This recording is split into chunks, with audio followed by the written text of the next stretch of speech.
का दीदी भजली सीतारा। ताली बजी हो, नींद भगाना है। देखा ताली बजाने बहुत सारा फायदा है, वो मैं बाद में बताना। एक बार दोनों हाथ ऊपर उठा के ताली बजा के रेडी 1 2 1 2 3 4।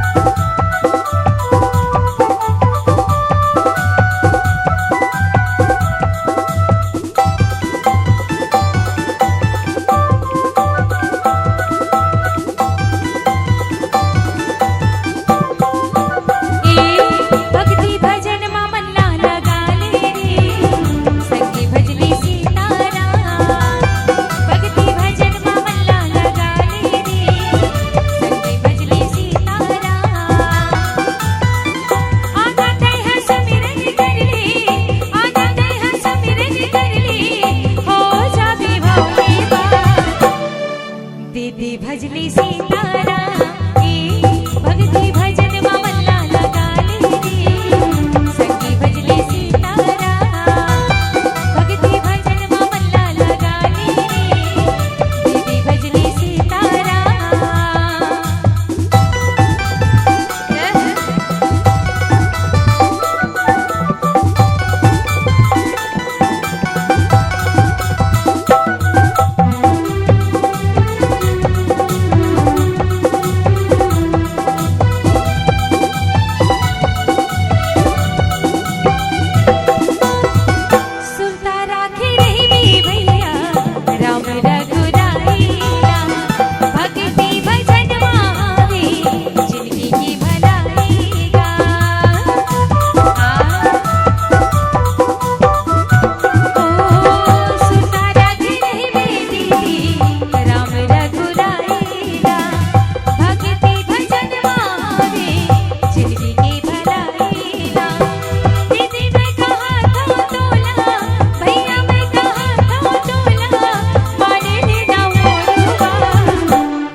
दोनों हाथ ऊपर उठा के बोलो सीतारा।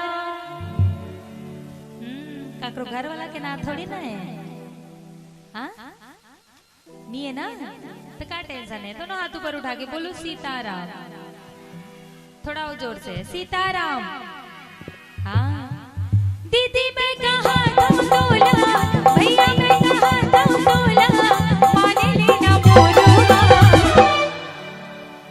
संगी भजली सीतारा भक्ति भजन मल्ला लगा ले, संगी भजली सीतारा भक्ति भजन मल्ला लगा ले, दीदी भजली सीतारा।